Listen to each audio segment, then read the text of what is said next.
On Business Incorporated today.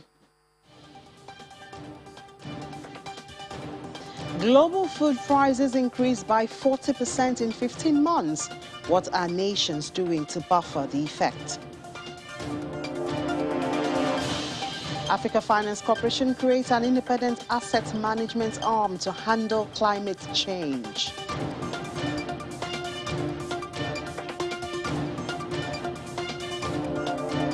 And Moody's raises Angola's credit rating for the first time to B3.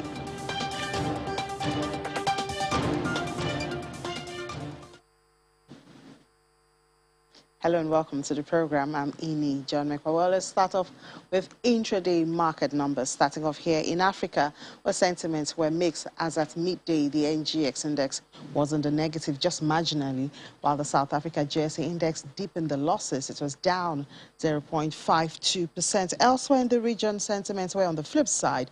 Egypt was in the green. It was up 0.45%. Same with Nairobi Stock Exchange, which ended Monday's trading in the green. In the Middle East, it was more of negative sentiment at intraday. Abu Dhabi was down 0.04%.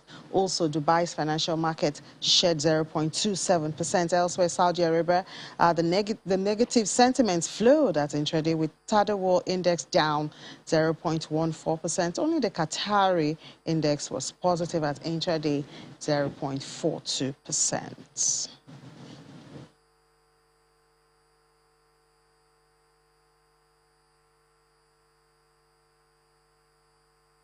Well, conversations around trade paperwork and bureaucracy post-Brexit is still inconclusive in the UK.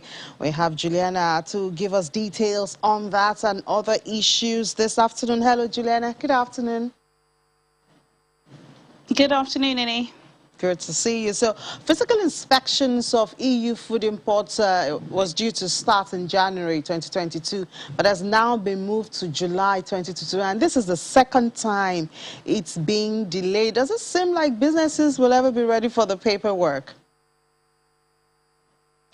Yeah, this is another day, another Brexit delay. I think I've said that to you probably about 3 or 4 times this year. The only difference with this delay is it doesn't impact on the EU. It really impacts on British businesses. And those who have been prepared for the new checks, which are actually due to come in next month, are pretty annoyed.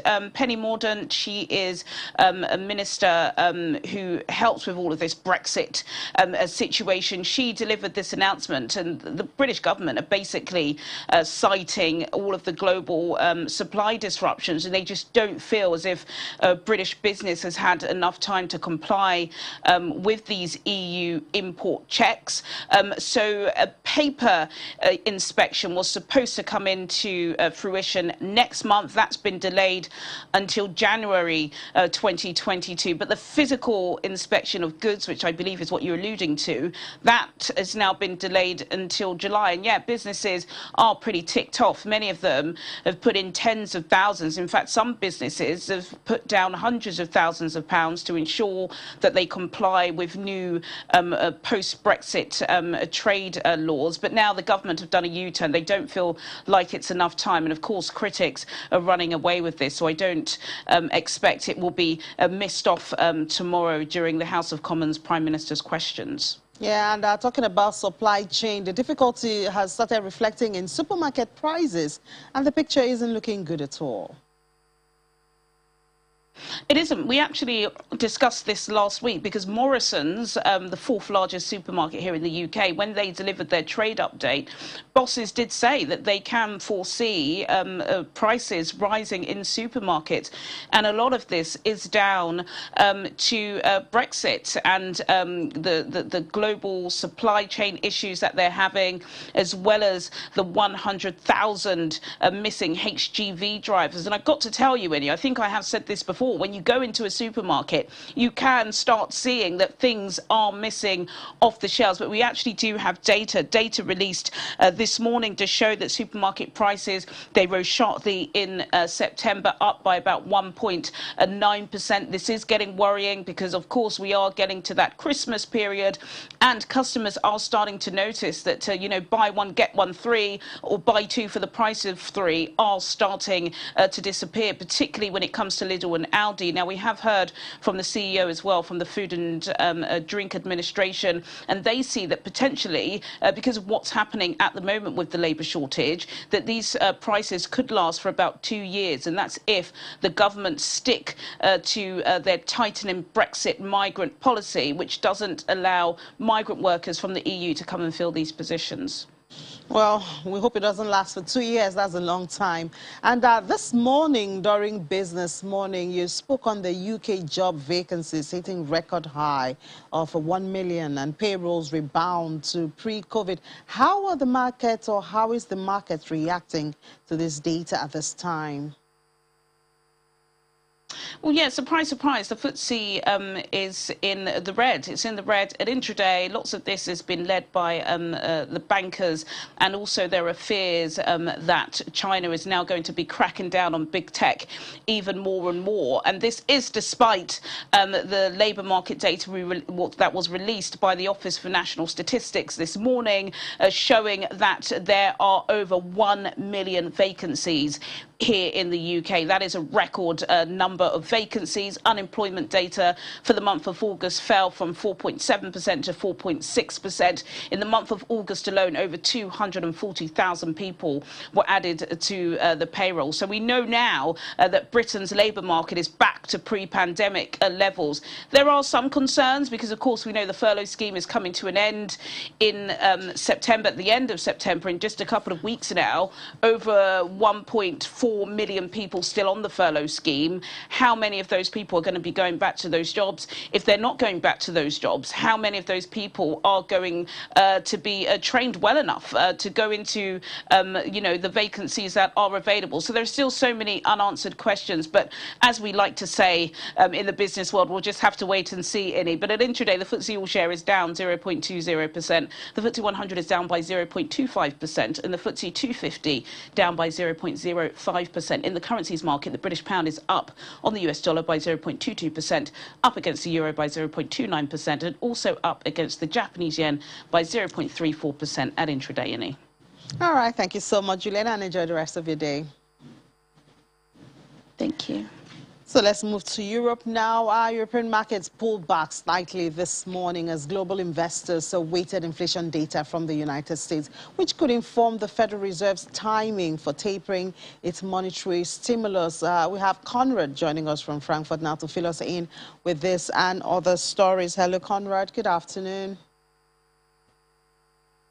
Good afternoon from Frankfurt. Thanks for having me back on Channels TV. Good to have you from Frankfurt, Conrad. So, massively indebted Chinese property developer Evergrande looks set to be dismantled to avoid triggering a market-wide panic. How concerned are investors about this? I'm sure you've heard the saying that 100% of what's going on in the economy is psychology, which means not everything is always rational, and very often small triggers can have large effects. So, of course, people here in Europe are also concerned about what they hear from Beijing, what they hear from China about this real estate company Evergrande, which is or seems to be about to collapse financially. On the other hand, it's fair to say the Chinese financial system is pretty secluded. It's pretty protected against influences from the outside world. So the immediate financial impact of this should be limited to China as well. You know, German businesses who are operative in China are likely not to have too close ties to this real estate company. Now, the government in Beijing says it wants to solve the problem. On the other hand, I think it's fair to say that what has been announced so far in terms of measures, for example, promising Evergrande to expand the due data for payments, that's likely not going to be enough to really solve the problem of the company or to solve the problem for the remaining shareholders and the bondholders. And the United States government is calling COVID a pandemic of the unvaccinated. But even though many Europeans have been getting the jab, they're still not allowed to travel to the United States. I mean, even the UK has this issue. Is there any sign of the situation improving anytime soon? No, I have to say there are not such signs at the moment. For quite a while, Europeans have been lobbying in Washington against the travel restrictions, but to no avail. Now you have countries which high COVID cases, many death rates, high death rates, where still the people, the citizens of these countries are allowed to travel to the US after they've been tested or after they've proved that they have survived COVID-19. Sri Lanka, for example, Malaysia are two examples for countries like this. Mexicans are allowed to travel to the United States by plane, as the land border between Mexico and the US is still closed. But Europeans, as you said, despite the fact that many here have been vaccinated and are immune now against the illness, they're still not allowed to travel to the United States right now. And we don't know why that really is. It's really absurd if you compare the different countries. Obviously, the political parties, the political division in the United States is playing a role. The Republicans are very much against immigration. Many of the Democrats are afraid that they have to be tough against COVID, and that allowing Europeans in might change that stance. But really, there's no point in seeing why the Europeans should not be allowed. But at the moment, there's no outlook when this will happen. Well, we hope more diplomatic talks will go on around that, and we would see a positive result soon, because even the UK is talking about it. Well, the price of aluminum hit $3,000 per ton for the first time ever as supply dwindles against soaring demand. What's the outlook? Well, the outlook is a further rising of the price for aluminum, because most of the factors that have caused this significant increase remain in place. Bauxite mining in Guinea is one reason. Bauxite, is the raw material that you make aluminum off, and Guinea is one of the largest miners and producers of bauxite. Now, the military coup that happened in Guinea recently, of course, causes discussion on the markets whether or not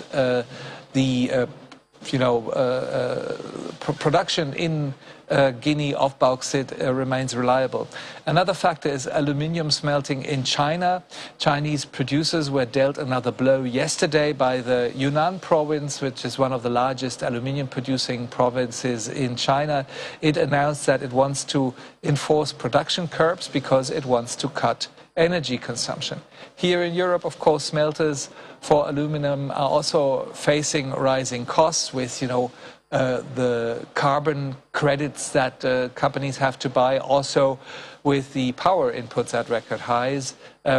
All these factors, of course, are playing a role and make it very likely that the price for aluminum will at least stay where it is right now, if not rise further. A lot of factors connected to climate change. Well, thank you so much, Conrad, for the update, and enjoy the rest of your day.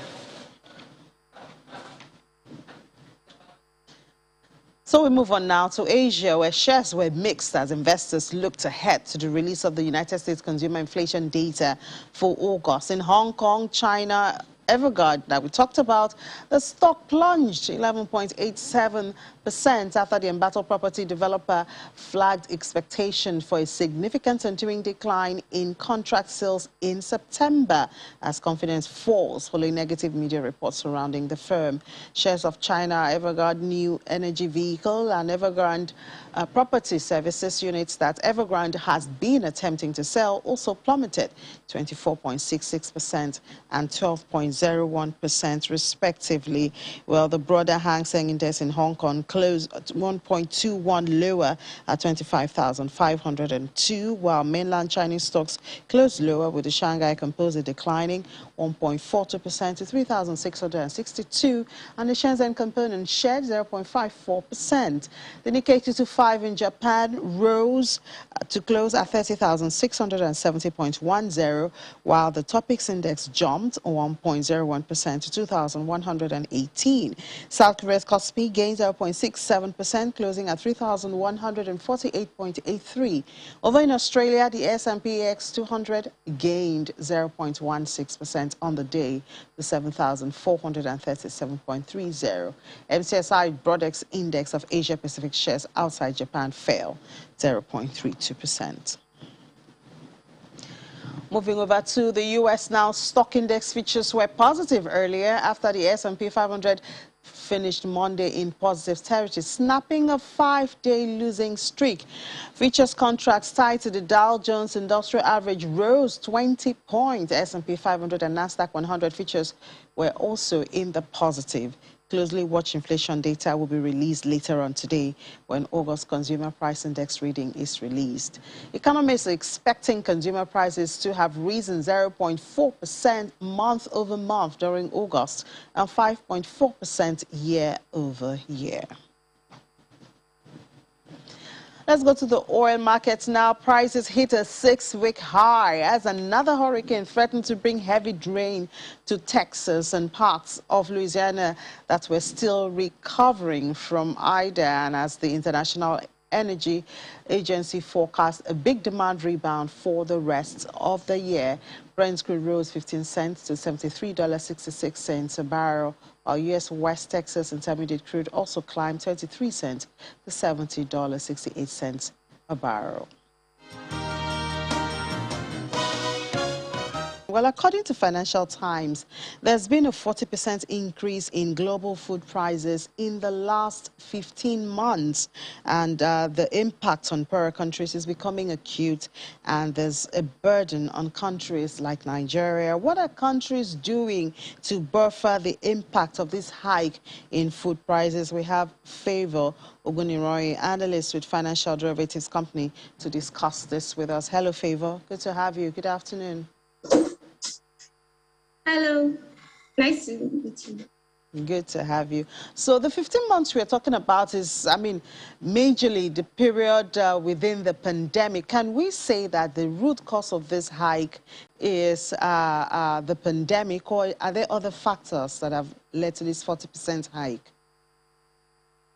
Looking at the increase in global food prices, we've seen that COVID-19 definitely had an impact, and that has largely due to the restrictions and the lockdowns, which affected business activities even in the agricultural sector, and that has limited the supply, which also caused food items to increase, the price of food items to increase. But then there are also other factors that come into play. One would be the unfavorable weather condition due to the climate change. For instance, in Brazil, they are currently experiencing frost and drought, which is affecting production as well. And then we also have increase in transportation costs as oil prices increase. We also see that the cost of labor has increased as well. And then there's also the fact that most of these commodities do have multiple uses, and that is fueling demand because it's not only used for direct human consumption, but they also have industrial purposes. So all of this put together is driving the price of food to go higher. Countries doing to buffer this, because food is a necessity, so you can't run away from it. What are countries doing to buffer this hike in prices? If you look at the perception of inflation, people believe that it is transient, which means that it is short-lived. And so what we've seen that countries are now focusing on the direct impact of COVID on livelihood by administering stimulus packages. And then for food inflation, which is majorly driven by supply shortages induced by the pandemic, we see that these countries are now trying to increase vaccination rates. And we hear that the US and some countries are now trying to force their citizens to take the vaccine. And so all of this is what they're trying to do to reduce the impact of pandemic-related problems on supply. Now, let's come home now. Nigeria's inflation figures for August is due tomorrow. We're looking, watching the MBS space for that because that's a schedule. That's the day they have on their schedule. And your company, the FDC, is projecting that headline inflation will moderate to 16.8% from 17.38% in July, while food inflation will decline to 20.85 from 21.03 in July. What factors have you considered to predict a decline in food inflation?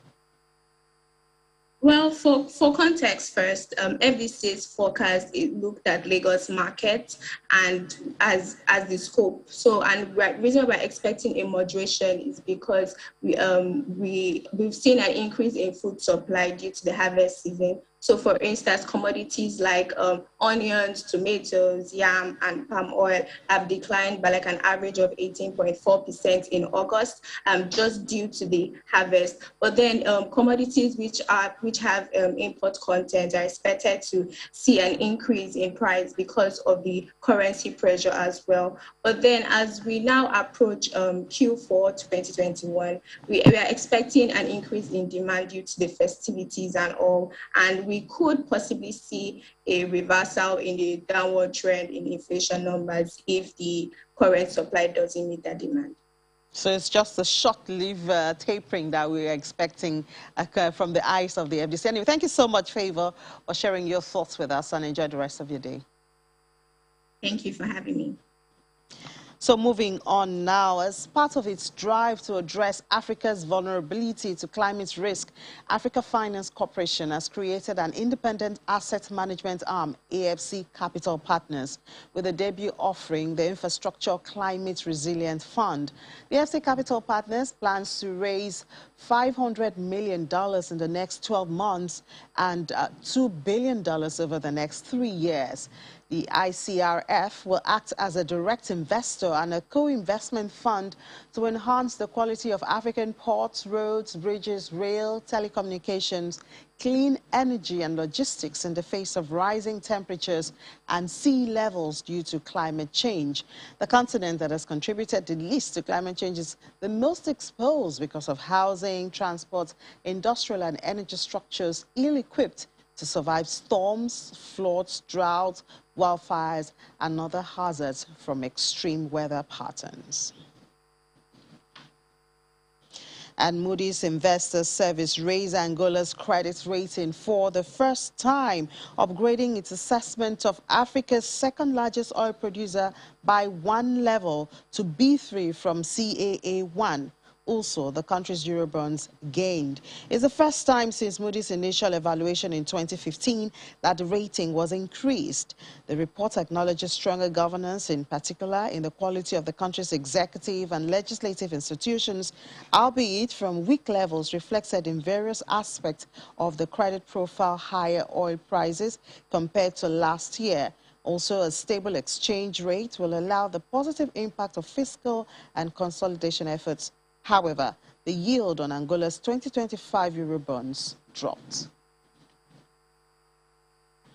Let's move to Kenya. Now, electricity generating company has been cleared to sell an equivalent of 4.6 million tons of carbon emissions earned over the last 18 months. This follows the finalization of the verification of the issuance of cumulative of about 4.6 million tons of carbon emissions to 6 Kenyan projects by the United Nations Framework Convention on Climate Change. This decision was arrived at after the issuance of the latest of about 2 million tons of carbon emission reductions to 150 megawatts Olkari 4 geothermal projects, which was the last of the 6 projects which Kenyan applied for verification through the UNFCCC.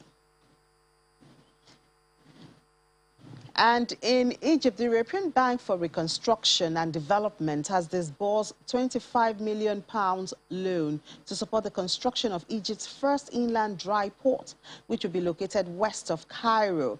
The EBRD said that the loan is directed to the October Dry Port Company, a special purpose entity established by a consortium that includes Eswedi Electric and SLP Logistics.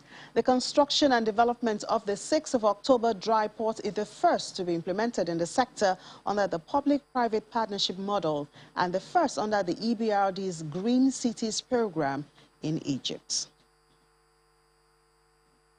And Algeria is set to increase investments in its oil and gas sector by $2.6 billion next year to boost production by 8.9 million tons of oil equivalent. The government's action plans shows that oil and gas investment in 2022 will total $10 billion, and that's up from $7.4 billion this year, aiming to increase output to 195.9 million tons of oil equivalent from the 186 million tons of oil equivalent. Algeria, which relies heavily on the energy sector, last year have planned investment spending in oil and gas to $7 billion to cope with financial pressure caused by a fall in global crude oil prices, and that's obviously due to the pandemic. The government expects energy export earnings to rise to $33 billion this year from $20 billion last year after a rise in oil prices in the international market. The action plan includes reforms to improve the investment climate, mainly in the non-energy sector, to help reduce Algeria's reliance on oil and gas, which accounts for more than 90% of total export earnings and 60% of the state budgets. So that's it on the program. Thank you so much for being a part of it. I'm Ini John Mekwa.